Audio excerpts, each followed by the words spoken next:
الارشاد میں ابو بصیر سے روایت ہے کہ ایک مرتبہ کچھ لوگوں نے ساحل عمان پر ایک مسجد بنانا چاہی۔ جو ہی مسجد بنیادوں سے اوپر اٹھتی تھی گر جاتی تھی۔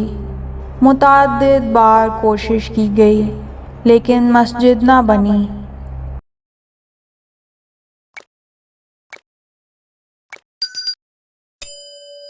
یہ لوگ ابو بکر کے پاس آئے اور انہیں صورتحال سے آگاہ کیا۔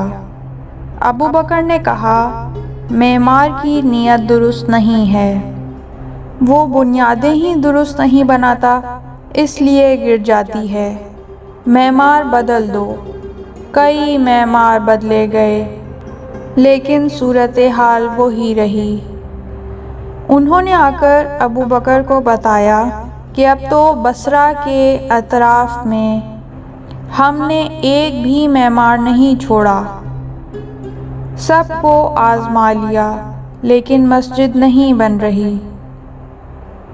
ابو بکر نے تمام اصحاب کو بلایا اور قسم دے کر فرمایا، جسے اس سلسلے میں کوئی علم ہو وہ بتائے کہ آخر مسجد کیوں گر جاتی ہے۔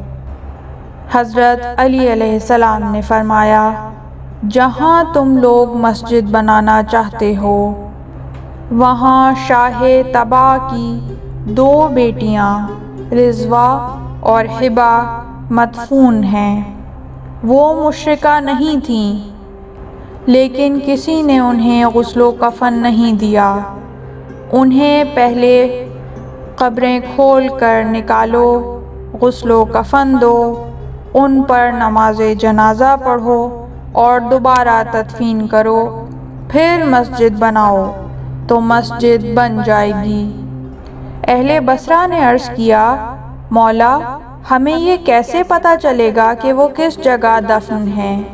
امام علی علیہ السلام نے فرمایا، قبلہ مسجد کے دائیں اور بائیں دونوں دفن ہیں۔ جب قبلہ مسجد کی دائیں جانب کھودو گے تو تمہیں مٹی میں سے ایک تختی ملے گی، اس پر لکھا ہوا ہوگا، میں رضوہ ہوں، میری بہن ہبہ ہے، ہم نے تا دم مرگ اللہ سے کبھی شرک نہیں کیا۔ وہ لوگ واپس آئے، انہوں نے اس جگہ کو کھودا تو انہیں تختی ملی جس پر لفظ بلفظ وہی عبارت کندہ تھی جو حضرت علی علیہ السلام نے بتائی تھی۔ پھر انہوں نے اپنی عورتوں کو بلایا، انہیں قبریں کھولنے کو کہا۔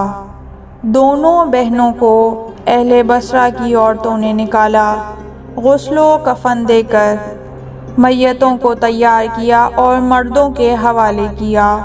مردوں نے نماز جنازہ پڑھ کر دونوں کو دوبارہ دفن کیا اور پھر مسجد بنائی، اور جیسا کہ امام علی علیہ السلام نے فرمایا تھا، اب جب مسجد بنائی تو پھر مسجد کبھی نہیں گری۔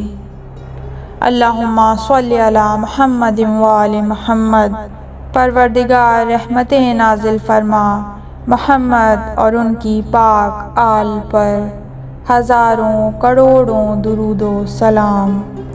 پروردگار ہمیں اس وقت علی کی شفاعت نصیب فرمانا کہ جس وقت ہمیں ہماری قبروں میں اتارا جائے اور جس وقت فرشتے ہم سے سوال کرنے آئیں تو ہمیں علی ابن ابی طالب کی نصرت عطا فرمانا، اور برزخ اور میدان حشر کے تمام مراحل میں علی کی معیت عطا فرمانا، اور بہشت میں علی ابن ابی طالب کی ہمراہی اور ان کے جوار میں جگہ عطا فرمانا۔ اللہم عجل لولیک الفرج۔ پروردگار اپنی 12ویں حجت کو اذن ظہور عطا فرما۔ اس طرح کی مزید تحقیقی، علمی اور تاریخی ویڈیوز دیکھنے کے لیے چینل کو سبسکرائب کیجیے اور بیل آئیکن پہ کلک کیجیے۔ ویڈیو کو لائک کریں اور کامنٹس کے ذریعے بتائیے کہ آپ کو ویڈیو کیسی لگی۔